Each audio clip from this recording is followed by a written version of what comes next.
Everyone, hello everyone. So this is the paper of class 4th Hindi. पहला है पुस्तकालय का अर्थ है कि पुस्तकें रखने का घर, अर्थात जहाँ एक ही जगह पर एक साथ बहुत सारी पुस्तकें रखी जाती हैं। हर स्कूल और कॉलेज में पुस्तकालय होता है। जो लोग नौकरी करते हैं उनके लिए भी पुस्तकालय होता है। इसे पब्लिक लाइब्रेरी कहा जाता है। पुस्तकालय में ना केवल पुस्तकें होती हैं बल्कि अखबार, पत्र पत्रिकाएं आदि भी होते हैं। लोग पुस्तकालय में बैठकर मनपसंद पुस्तकें, पत्र पत्रिकाएं आदि पढ़ते हैं। हमारे विद्यालय में भी एक बड़ा सा पुस्तकालय है। इसमें हिंदी, अंग्रेजी, गणित, संस्कृत आदि विषयों की लगभग 3000 पुस्तकें हैं। यहाँ पर विभिन्न विषयों के शब्दकोश, पत्र पत्रिकाएं आदि भी हैं। पुस्तकालय में बैठकर पढ़ने के साथ पुस्तकों को घर ले जाकर पढ़ने की सुविधा भी होती है। सो ये पुस्तकालय के बारे में है और हमारे स्कूल में होती भी है पुस्तकालय, लाइब्रेरी होती भी हैं। सो अब हम क्वेश्चन पे चलते हैं। पुस्तकालय किसे कहते हैं? जहाँ पुस्तकें रखी जाती हैं। पुस्तक रखने का घर। पुस्तकालय कहाँ कहाँ होते हैं? स्कूल, कॉलेज में होते हैं। विकल्प का और खास सही है, कॉलेज में भी होते हैं, स्कूल में भी होते हैं। पुस्तकालय का समानार्थी शब्द क्या होगा? लाइब्रेरी हो जाएगा। पुस्तकालय में पुस्तकों के अलावा क्या क्या चीज़ें होती हैं? अखबार होते हैं और पत्र पत्रिकाएं, तो खा और गा सही है। पुस्तकों को पुस्तकालय में बैठकर पढ़ने के अलावा उन्हें कहाँ ले जाकर पढ़ने की सुविधा होती है? तो उन्हें घर पे ले जा सकते हो आप। फिर व्याकरण पर चलते हैं। नीचे लिखे गए वाक्य में रेखांकित शब्द का विलोम शब्द लिखकर वाक्य पूर्ति कीजिए।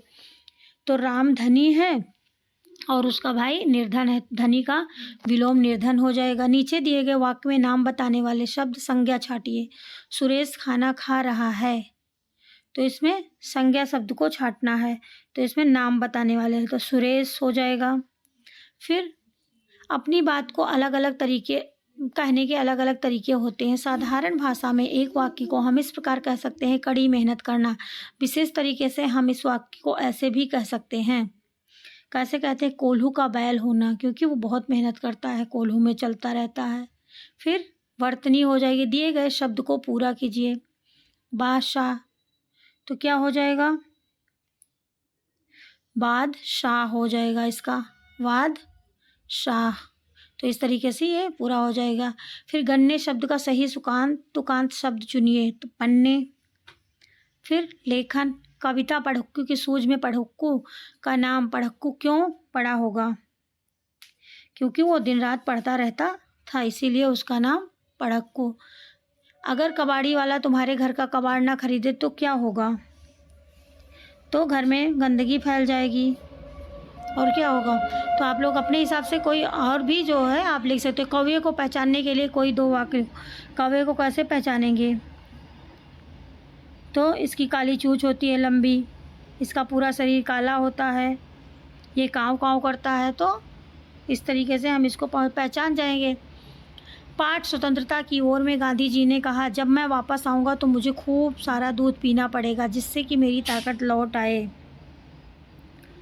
तो इसमें से आपको बताइए, खूब सारी ताकत और अच्छी सेहत के लिए आप क्या क्या खाएंगे पिएंगे?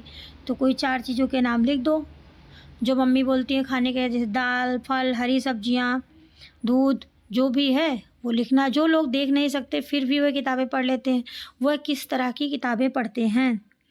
तो किस तरह वह ब्रेल लिप में लिखी किताबें पढ़ते हैं। ब्रेल लिप को, जो ब्रेल लिप में लिखी जाती है। कोलाहल का क्या अर्थ है? मतलब शोर तथा हल्ला या ऊंची आवाज़, कोलाहल का अर्थ हुआ। फिर वह खेत में बूढ़े बरगद के नीचे बैठ गए। आपके विचार से कहानी मुफ्त ही मुफ्त। गुजराती लोक कथा में बरगद को बूढ़ा क्यों कहा गया होगा? बरगद का, तो इसका उत्तर होगा बरगद का पेड़ बहुत साल पुराना होगा इसलिए उसे बूढ़ा कहा गया है। गहरे काले रंग की क्या क्या चीज़ें हो सकती हैं? किन्हीं 4 चीज़ों के नाम लिखो। तो आपको जो भी काली चीज़ें हो सकती हैं, बाल हो गया हमारा, कोट हो गए, बैग हो गया, शूज हो गए, जो भी काले दिए गए चित्र को आपको पहचानना है। और इसमें कौन से ईंधन का इस्तेमाल किया जाता है? तो ये अंगीठी है, इसमें कोयला और लकड़ी का इस्तेमाल किया जाता है। हर बार भीखू भाई का कम दाम क्यों देना चाहते थे?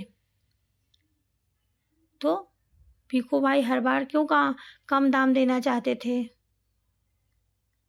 क्योंकि वे बहुत ज़्यादा कंजूस थे। बड़बड़ाना शब्द का अर्थ लिखिए और एक वाक्य बनाइए। तो बड़बड़ाना का अर्थ होता है धीरे धीरे कुछ बोलते रहना, अस्पष्ट। तो वह धीरे-धीरे कुछ बोल रहा था, बड़बड़ा रहा था। कविता कौन में किस शरारती जीव के बारे में बताया गया है, उसका नाम बताइए। इस जीव के अलावा और कौन-कौन से जीव आपके घर में घुस जाते हैं? तो चूहा है, हमारे घर में घुस जाते हैं, जो बिल्ली, गिलहरी, छिपकली, मच्छर, चींटी। फिर कविता रोज रात भर जगता रहता, खुरखुर इधर-उधर है धाता। बच्चों उसका नाम बताओ, कौन शरारतियाँ कर जाता? तो कौन है? इसका कौन हो जाएगा? तो चूहा, गिलहरी, कोई भी जो भी पक्षी पाए जाते हैं, किन्हीं 4 पक्षियों के नाम लिखना है। तो कबूतर, मैना, कौवा जो भी है वो लिख देना है आपको।